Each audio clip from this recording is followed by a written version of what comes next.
What's going on, guys? Pegasus and the Wise Guys. We're here for Paul Pelican. He top forward a regional in Brisbane, Australia. Shout out to our brother in Australia. Let's get into it. G'day, it's Paul Pelican here. This is my regional deck profile. I recently went to a regional in Brisbane, Australia, and got third place. So I'll just go through my matchups throughout the day to begin with. So in order, there were 7 rounds. I faced Sword Soul Tenyi, Drytron, Dark Magician, Despia, then Despia Adventure, and then Infernoble. The only round that I lost was the mirror against Drytron. I did lose the die roll, but I think I did a bit of a misplay that I could have actually won that match. So overall, the deck performed really well. And yeah, let's get into the profile. So we're always playing 3 Alpha, 3 Zeta. I've been playing 3 Gamma for a while now, and most people are doing that. Most people will play 3 Delta. I've just chosen to play 2 Delta and 1 Beta. Main reason being, if I draw a Beta and a Delta, that's better than drawing 2 Delta. And the effect of Delta to draw 1, it is good. But it doesn't actually search you what you need. So yeah, for that reason, it doesn't make a huge difference if you want to play 3 Delta. That's yeah, pretty much exactly the same. It's just the very odd occasion where I'd rather have 2 different names because then they can both be summoned. So that's the reason for the 1 Beta. The effect to bring back something from Banish does come up from time to time, but it didn't come up on the day. 1 Ben 10, obviously. Now, Ida 10, I was very back and forth about Ida 10.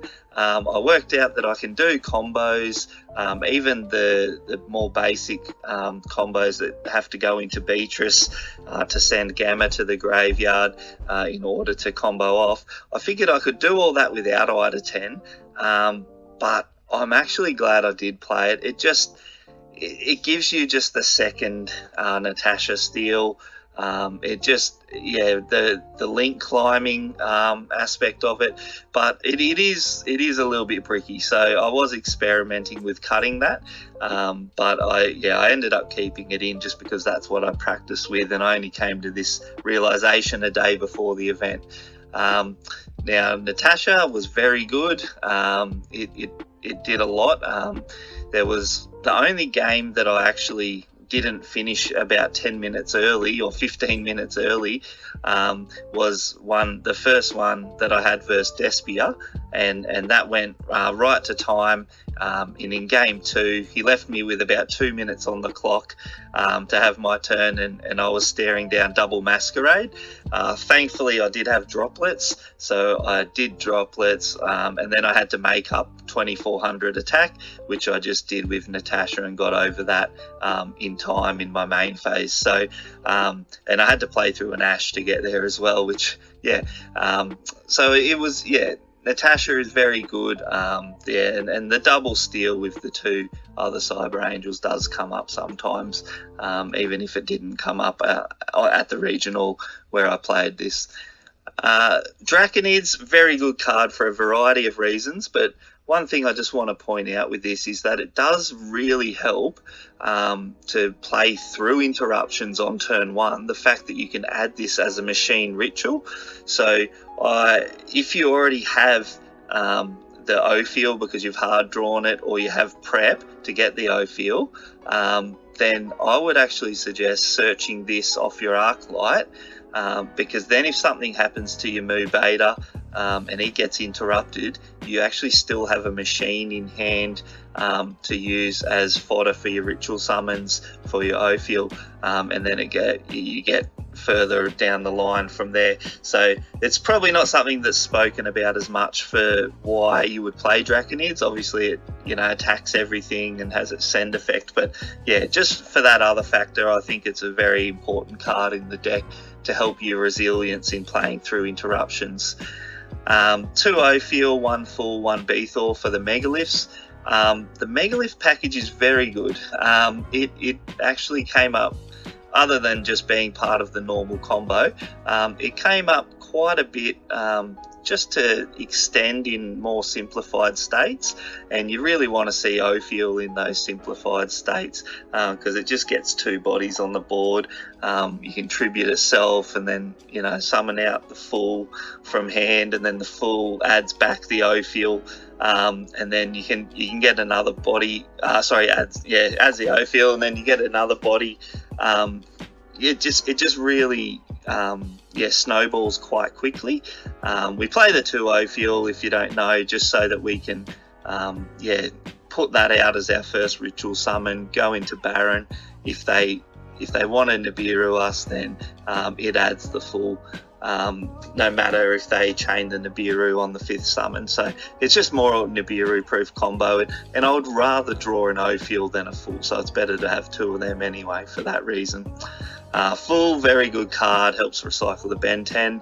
Now, you'd realise that Beathor can do a lot of pops as a quick effect, and that's in addition to your board. You try to leave the full on and do the pops.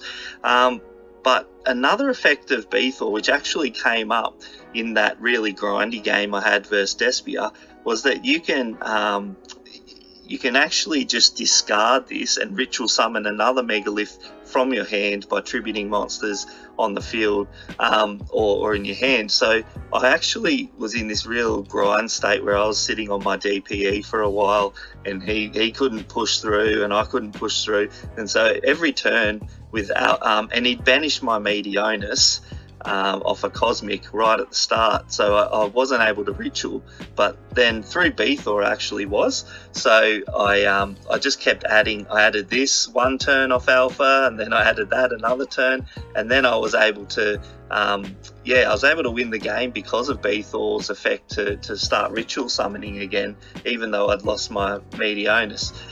So I summoned out full, added back Ben 10, and then summoned Ophiel from the deck. And then I had Diviner as well, and then I went into Baron and Boral Sword, and it really snowballed quite quickly then, and I don't think he was expecting it because he'd banished the Meteonus. He thought that the deck was quite crippled. So Beathor does have some other uses worth exploring, particularly in those more simplified grindy game states. Diviner, very good card. The thing with Diviner is that it actually helps you to be more protected from the Nibiru, and that's why you play that over the Manju, amongst other reasons. But yeah, it's a really good card. Obviously, play 3 Cyber Emergency, 3 Nova, 1 Fafnir, and 1 Meteonus. Some people are saying maybe play 2 because things like it's getting banished. Look, I don't think it's worth it. You can still link climb, and as I mentioned, you still can do a bit of a janky play with Beathor and stuff like that. So those are pretty standard, those ratios there. The prep, 3 prep, I really value this card. If you just see prep and like any one of these cards or a Zeta, it's combo. It's not combo through many interruptions, but it is a combo. So it just gives you an extender. If your Alpha gets stopped, you just go, all right. And that happened quite a bit, where I just add the Ben 10 after they stopped Alpha and just kept going. Most of the hand traps I faced were just Ash and Bell for the most part. I had 1 Imperm, I think, from the Sword Soul player, but this card just really extends through, and as I said before, if you've got this, or you can search out your Ophiel, and then you can use your Arclight to get Meteos, Draconids, and it just gives so much more flexibility to playing through interruptions. And then when you're going second, obviously these 3 here are quite good, with Natasha stealing, but then even searching your Megaliths is good, because it just once things get to very simplified and they have no more interruptions, you just go into Megaliths and the board just blows out really quickly. So prep is a great card. I wouldn't be afraid to side it out, though. It is something that you can side out going second. But yeah, basically I wouldn't side anything when I was going first. I just kept this main deck as it was. The next 5 cards are quite interesting. I don't think anyone would argue that you should play Call by the Grave. This was one that, I had a friend who was saying, don't play Instant Fusion and Millennium Eyes. It's just a sacky card, but it's... I just felt like I wanted another Call by the Grave, and this was a similar card, even if it came at the expense of 1 extra deck spot. That's the kind of flex spot in the extra deck. So I played that. I didn't see it the whole day. No, not one single game did I have Instant Fusion. So it could quite easily be cut if you wanted to. But it's just a matter of preference whether you want that extra card to play through interruptions. And then the 3 Tactics Talent, this was, similar sort of reason why you play this card. It's good.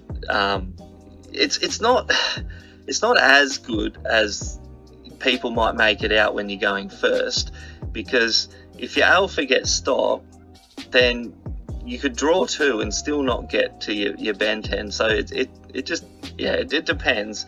But it's I found it quite useful going second at the moment, particularly against Despia. It gets to the point where you force 1 or 2 things and then you do talents. It came up a lot going second just to help push through boards and things. But an important, I didn't actually draw any one of these 5 when I was going first and the opponent had any hand traps. So anytime I drew these, I didn't draw Instant Fusion, but Call by the Grave or the Talents, nobody actually had hand traps when I drew those going first. And so when they did draw hand traps and I had to play through them, it was just all using Engine. I didn't actually use any of these cards to punish the hand trap. So take that as you will, but I'd still play these, definitely. Maybe this one, depending. I decided to play 1 Fusion Destiny because DPE is an essential part of this deck, but it's not the main thing. I want to be comboing. I want to be having the flexibility to go through different options. It's nice to draw, but I think 1 is fine. But if you play 2, that's fine as well. It's not going to make a huge difference either way. A last minute change a couple of days before the event was I was playing Celestial and a Plasma, and I just changed it to 2 Plasma. There seems to be a lot of banishing going on this format, and particularly with people playing Crow and stuff like that. And I didn't want to be locked out of my Drytrons in my 3rd turn because I made a DPE and then they banished the DPE.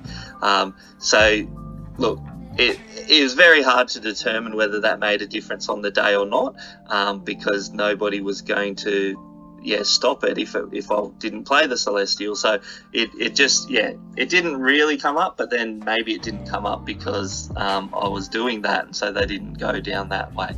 So I still think at the moment this is fine.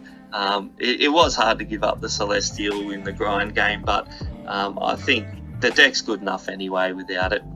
And then we play Scythe. This is a big part of your win condition, and so is this.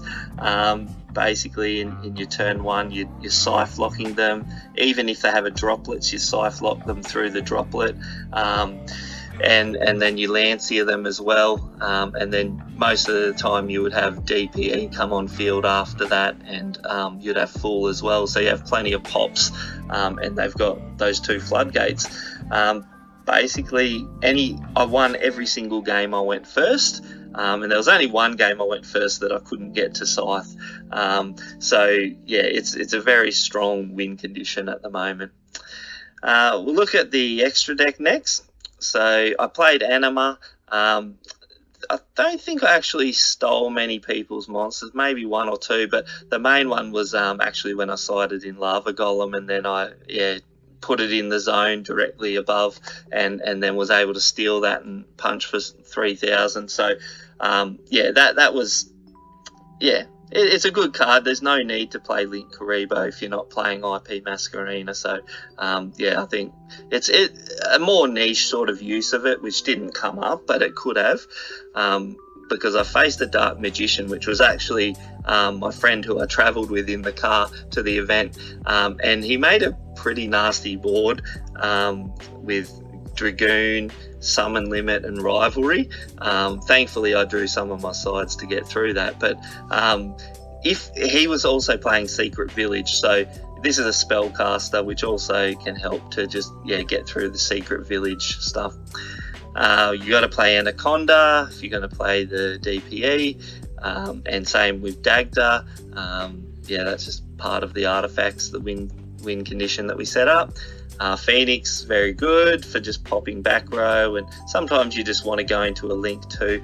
I wish this had 2000 attack, because then you could do that, a Mu Beta, and Draconids, and there was one time where I had that, and then I just normal summoned Diviner, and then that was over 8000.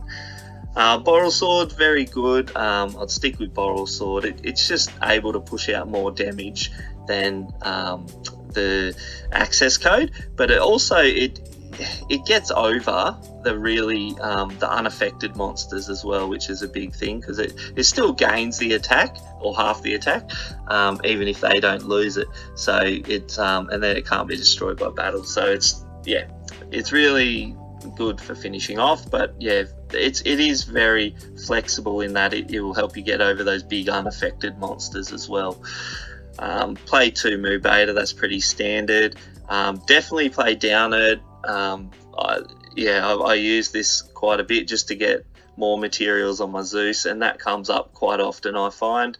And obviously Zeus, very good card.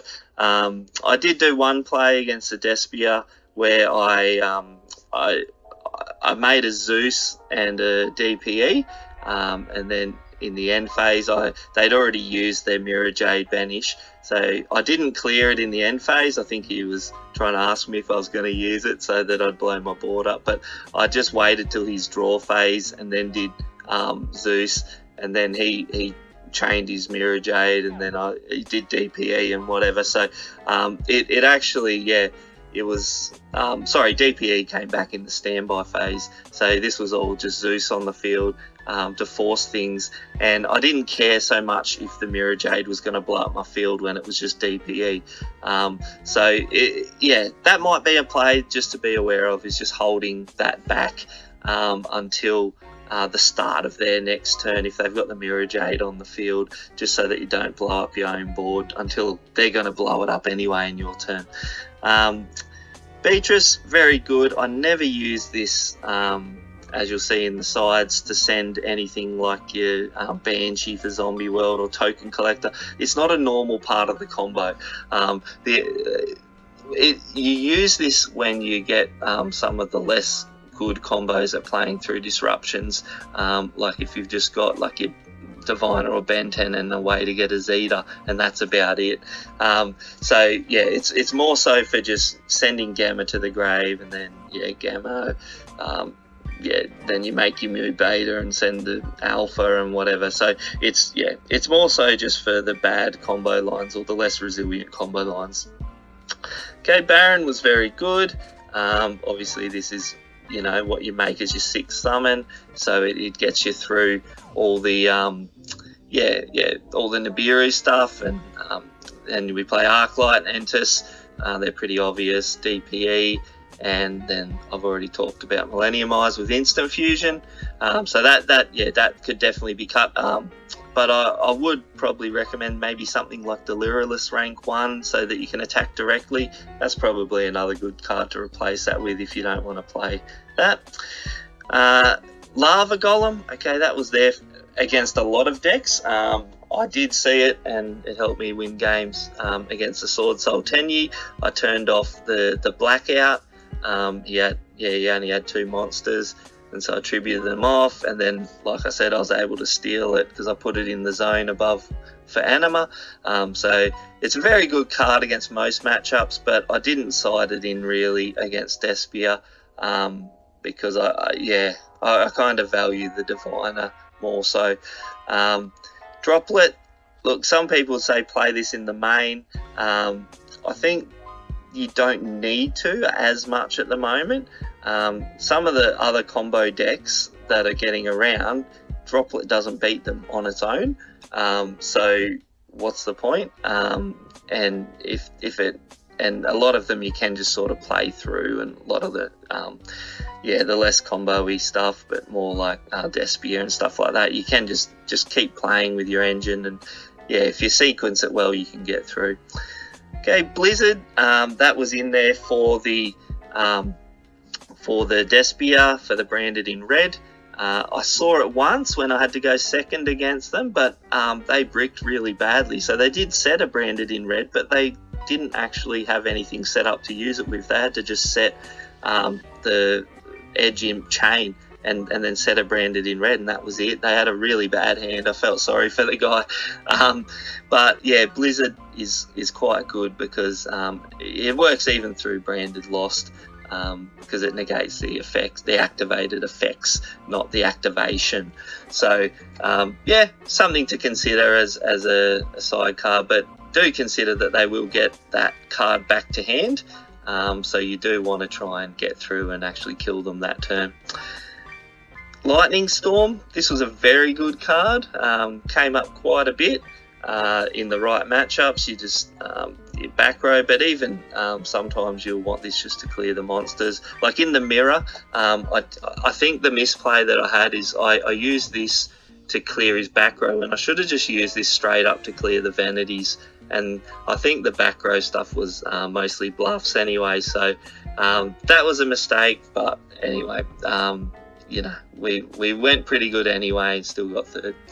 And then Twin Twisters just for more back row against my mate who was playing Dark Magician, and he had the Dragoon, the Summon Limit, and the Rivalry. I did see this and Droplet at the same time, so that was the way through that board. Look, this has been really exciting. It was my first top at a regional, so I was quite happy. And I'd just like to give a few shout outs. Firstly to my wife. She was looking after we got two sons, so she was looking after them while I was able to travel. I haven't been able to play much in the last 6 months, so I was very thankful for that, and my parents for helping her. Thank you to everyone who I sort of play test with and theory with, particularly all my friends from Australia, New Zealand, and then the Wise guys too. Thank you for hosting this, and I'll look forward to doing some more tournaments when I can. All right, have a nice day.